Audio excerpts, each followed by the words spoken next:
don't know if it's good or bad, but again, got another practice in. Another week 8. Hayes in the barn, and we've had good energy all 3 days. Last week I would have said 2 days. I just said I'd excluded I think Tuesday as far as an energy day last week, but I think preparation has gone well, and we're looking forward to traveling down to Duke.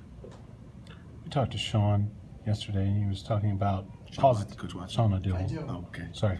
Sean. Sorry, got a couple Sean's. I don't remember who he was talking about just positivity and how approaching things with a positive mindset can be beneficial. How do you kind of take on that as the head coach?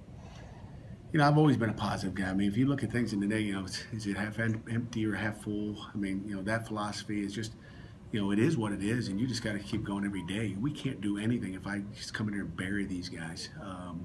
And you could do that if you wanted to. I mean, some people have that philosophy, but I love our players. That's the first thing. Is you better have a love and love these kids as people. If you don't love them as people, then it's easy to come and bury them. And I think when you have relationships with these kids and their families, that's the last thing you want to do. So it comes natural to me, and then hopefully I filter that to our staff as well, as that we all become and maintain our positive approach. Because when things aren't going well, it's easy just to go the other way, but we're not going to do that. That's just not where I've ever been from, and we will overcome this. Is it going to be overcoming it this week? The next week, next season, we'll overcome it. But the only way you overcome it is to be positive all the time. Good question. Chris? I mean, it wouldn't be a week if we didn't ask you about the quarterbacks, right? Or injuries. I'm ready. Quarterbacks, running game. Will was on the quarterback too. So I'm not asking a quarterback question today, I promise. I get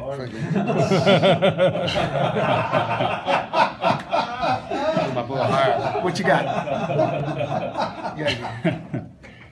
You just looking at the same kind of plan as last week, or every week is a different plan. Depends on the defense, depends on how things are going, but there'll be a different plan this week. I'll let you know after the game. Our quarterbacks have been communicated to what the plan is, and we'll go from there. How's that? Based on the competition, I mean, the other team, what they do well. Are they blitzing? Do they not blitz? What do they have? What's our tools? I think everything is matchups and where we feel we can get something done.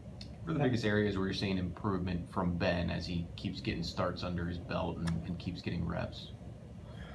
First of all, is his confidence. I mean, and you never know. I mean, what a kid's thinking in his head. I mean, some kids appear to be confident, but what are they really thinking? Like today after practice, he goes, "Coach," I said, so how you doing? How do you feel in preparation? He goes, "Because I'm more confident." I was like, "Man, I could sleep good tonight." If you, and he's just spitting that out. He didn't say confidence last week, but he's confident this week. Those are all things that take time to develop. I mean, it doesn't happen overnight. I think you're going to see a much more improved from Georgia Tech to last week to this week. That's what we do as coaches, and I think it goes with confidence and getting those game reps and seeing someone else go in there kind of makes you go, "I better do more." I don't want that to happen. That's why we're talking about confidence. But if you don't have anybody pushing on your tail, someone writing that article writes a better article than you do, well, shoot, you're out. That's what happened to Lance. I heard, you had to get moved over because someone else was writing better articles than you. Is that you? Who's the new guy? Down here? That's what I heard. I heard he was doing unbelievable work. They said we got to get a new pit guy in here. So if and again, now you're stuck going, a different way. So good luck to you. Maybe we'll bring you back someday if it's better. Pat, Coach Powell noted that Hines' punt return was the second time in 30 years someone's broke a big one on him. What did you see on that play down? You've got to look at it. And how slim of a margin for error does your special teams units have right now, given some of the inconsistency on offense and defense? And again, just like our quarterback can't, have the weight of the entire offense on their shoulders, special teams can't have the entire weight of the offense or defense. They have to do their job. They can't do too much. When you talk about burden, that's when some kids feel like, burden is, I got to take over for this. That's when you get into major problems because someone tries to do somebody else's job, or I'm going to go make that big play there, and then they abort what they're supposed to do, and they in turn give up the big play. So special teams just got to, look at their, we got to look at their effort going down the field, which I think our guys play a great effort, and they have to pay attention to the fundamentals that we're teaching them to do. On the punt return, we talk about, folding and cutting. If the ball carrier is here and and everybody talks about like we want to bring everybody down. Well, it never happens where everybody covers like this together, okay?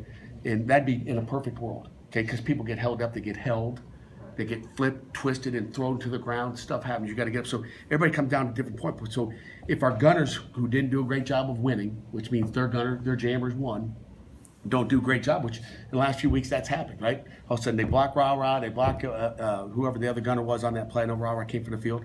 And then these guys are at different levels. Well, if this guy comes down, this guy's got to trust, okay? This guy behind has to trust that, oh, he's down there, that he's going to turn the ball back inside, so he's got to fold in here and make the play. But what happened is, you start to lose, it's either you're not looking at the right things, but this guy comes down, this guy's got to come in here and cut. We didn't have that. It's like we got two contained guys, like they were running down in their lanes. Okay, we don't coach lanes. We coach, cutting and folding. He's, cutting the field and he's folding inside. And that's what we didn't see on that play. We have three contained guys, that's a problem. We're not all going down squeezing and cupping the ball like that. That's old school, and that's what I love about Coach Paws. That's what we coach, and it's smart. It's like, someone gets knocked out of the lane, all of a sudden you got a hole. We don't give up big returns. In 3 years, 2.5 years now, we've given up one on the kickoff team a year ago and one on the punt team, and that's unusual. And, again, I think our guys have gotten a lot better every year. I think we've given up less return yards this year than last year, even with that. But we'll keep getting better at it and getting the right guys on there. Pat, when it comes to building a program, how encouraged are you to see the progress the young guys on defense have made? I mean, especially the corners when it comes to Dane and even you look at Damari and Jason, all the things you guys have said about them since they've come in.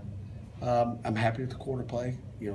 Our front seven's got to get better. I'm not happy at all with our run game stoppage right now. It might be the worst that I've been around as far as just being what we want, what we expect. I mean, we got to stop the run. Duke can run the football. They got great tailbacks.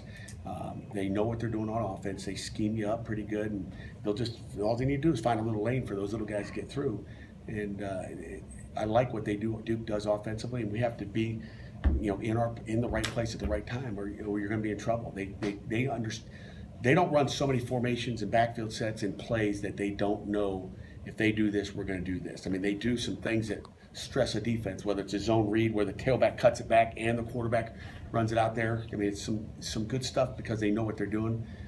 They don't junk it up on offense. So I got a lot of respect for what Zach Roper does as a coordinator, and I'm sure Coach Cutcliffe's got his hands in there as well. Pat, is that issue stopping the run? Guys getting out of their lanes trying to make a play? Is that part of the issue? Sometimes it's that. It's several things. It's number one, it's youth. I mean, you got Salim Brightwell, who really is supposed to be the probably the starting money linebacker, but he's filling in for Quentin Virginius at the Mike linebacker spot because he would have been our starting Mike period, as I think we all know from his and then you look at where he would have been on third down. Sean Ado has been a mainstay for us, and then Elijah playing in the bounty for the first time. It's his first start this year, and then being really young up front. I mean, you look at the guys we played with up front. Shakir Soto and Tyreek Jarrett, Juan Price. I mean, those are guys that had a lot of reps and had been coached for 2 years a year ago, and you got them where you wanted. This is a young group. Keyshawn Camp and Amir Watts. Shane Roy's playing his first football. All the DNs are all playing their first year. I mean, Dwayne Hendricks, DeWeaver, Alan Edwards, I guess, had played a year ago, but not much. He didn't start for us. So those are all new guys that, Folston's been an on and off guy, but they're backups right now. I mean, really, they're the twos right now that are, that are getting those second reps. So it's a little bit of everything. And then last week on an 83-yard run, as I think I said already, we got two young linebackers that are lined up wrong. I mean, I could pop that tape on and you'd be like, I see what you're saying, Coach. So it become an alignment. So sometimes it's alignments out of our D linemen, whether it be a D end or D tackle, and sometimes it's a linebacker. So it's got to get better. It will. And it's just why we coach. You said they're obviously coaching it well, but what makes Duke's defense so good? I mean, personnel-wise, they lead the ACC in picks, but they're also stopping the run among the top, 20 teams in the country. They're making plays. I mean, that's what it comes down to. Whether it's in run game, and I can throw in some explosive runs and passes, and you'd say they're not looking so good either, because they've given up probably, at least I won't even get into numbers because people know the breakdown. They've had their chances, but they're aggressive, and sometimes it's an all or none deal. I mean, they bring all three linebackers at times, play man coverage behind it. I mean, they're aggressive, and sometimes, you know, we force people into making bad decisions. That's what we can't do on Saturdays, make bad decisions. They're aggressive defensively. They want to run the ball first offensively. Are they maybe the most similar program to you guys in the ACC, philosophically at least? I mean, they're different than us structurally, defensively. I think a little bit with what they do and how they do it. You know, I don't know. I can't answer that. So I don't compare. Hard for me to say. They're a good football team, and I respect their schemes both sides. Oh, sorry. It's okay. You weren't cutting me off. On Monday, you had spoken about David Cutcliffe, you know, especially from an offensive standpoint. I mean, he's really, I'd say, outside of Spurrier, probably the only guy that's consistently won at Duke since probably World War II. What is it, you know, offensively and as far as his overall coaching acumen that he does so well? I think he keeps it simple. He knows what his players can do, and he teaches the scheme. You know, he's not just calling plays on offense or running plays. They don't run plays. They have a system, and you know, and they keep it simple with the quarterback and what his reads are. They just do a nice job. I'd say the passing game is very simple, similar to what we try to do. I think I read that he's one of 4 FBS coaches who didn't play college football, which I thought was interesting. By him, you know, Paul Johnson, I think, was another one too. All right. Yeah. It doesn't matter. Pat, when you look at the conference at large, I think scoring's down. You guys are obviously, the Clemson's is down. I think last year there were 5 teams that averaged more than 35. This year there's 2, and one of them has the returning Heisman Trophy winner. I mean, our defense's yards are down. Our defense is starting to catch up, or when you lose guys like James and Nate and Deshaun Watson. Trubisky, Yeah, I mean, Switzer. I think I told you a year ago. I mean, we got sliced up a little bit, but you know, are we much better, or the defense or the offense is not as good? I think a year ago, and I think our talent is still great in the ACC. I think it's, you know, you look at guys like Hines in his conference and Samuels just from last week. There's, you know, I still feel them on my neck, but you know, there's good players, but you know, those quarterbacks. I don't know if we have the league of quarterbacks that we had a year ago. You know, but you know. Dungy's a heck of a football player. I mean, you look at that guy; he was underrated. You know, no one thought about him last year when it was Watson and Trubisky and Peterman and all that. But he was a good player a year ago. Of course, he got hurt, but I mean, we had a lot of respect for him. as a defensive guy, though, do you see any inroads being made at Laurel on the spread stuff, or I mean, is it Not really, because they change it up all the time, and there's new stuff that they do every week and every year. There's new stuff, so I don't see it changing. I see defense taking more chances at doing different stuff that's unsound. You might get away with the one play, but you're going to get burned on the next play. So it's, you know, it's you know, but then you don't see it in other conferences. You know, I don't look at the overall landscape. It's something we'll study in the off season. Pat, you mentioned all those first-year players on the defensive side of the ball. The what? The first-year players, Yeah. you know, they're young, Yeah. youth. No coach in America is content with being 2-5, but the fact that you're 2-5 with young guys, with, you know, young quarterbacks, does that give you kind of a sense of relief for the future, as opposed to, you know, being 2-5 with a group of seniors? Yeah, I guess, if you put it that way. I mean, to me, we live week by week as coaches. Whether you win or lose, you're living for the next week, and you know, we won't look to the future until January. So you know, we're not prepared for the, you know, the past. I mean, you can sit back in your chair one day and go, "Oh, we're young. We're going to be okay next year," but it doesn't make you feel any better, because you know, it's all about the, you know, this current week right now. So you know, part of you says that, but you know, a very small part of your head thinks about that, because you're just worried about the next week. But I, you know, sitting there preparing for next year, spring ball. I don't think you've been 2-5 too many times in your career. How are you handling it yourself personally, and has it changed you at all? You know, my hair's getting whiter, losing it. No, I'm fine. I mean, hey, this is football. Whether you did it in high school, you did it in some point in your life, you know, you haven't had good records. And, you know, I think everybody takes it personally. We don't sit there and look at the overall record. You know, every week we're trying to be 1-0. And, you know, we don't sit there and go, you know, we don't sit in TV and saying, hey, guys, we're 2-5. Do you realize that? You know, we don't, I mean, it doesn't matter what happened last week. It does not. And if you're focusing on last week, just like if you're playing basketball and you worry about the last foul and then you run down trying to make a play the next one, you'll foul out really quick in that game. So we're not worried about the last play of the last game. We're worried about the next game and moving forward. It doesn't matter. But you're judged by your overall record Yes, eventually. we are. Yeah, you know, I am, I guess, right? So, but that doesn't matter. I'm not, you know, we'll worry about that at the end. At the end of the year, after 12 games, then you'll look back and say, oh, golly. That's when you'll sit back and, okay, and then reevaluate everything that we're doing in the program and try to fix it. So you can still resurrect this thing. What's that, resurrect what? The season. Yeah, like it starts this week. That's our attitude. Come on, Jerry. So you quitter? No, Golly, I feel just bad. need I you to feel say bad it. for your wife. I'm not a quitter. I just need What you to else you say got? it, that's all. You just need me to say it. He's a quitter. Pat, do you get a sense? We'll take two more. Go ahead. Do you get a sense from either watching tape or through practice that any one of your tailbacks is close to grabbing the reins or breaking out? No, not yet. I'll tell you on Saturday. I mean, I think we got talented guys back there. I'm not going to say it's lack talent. I think we need to move people up front. I think we need to hit the holes sometimes the right way. And again, it's not just a running back, Jeff. It's a combination of a lot of different things. And we got to be on with our check Saturday with our quarterback. That's going to be something you'll never see. You might see him throw a completion. You might see him scramble and get a first down. But the thing you'll never see is what we do with our run checks and where that ball goes and was it supposed to go there. And those are the things that, as many armchairs as you got in that room, well, we can't, you'll never know because you don't know the call in the huddle.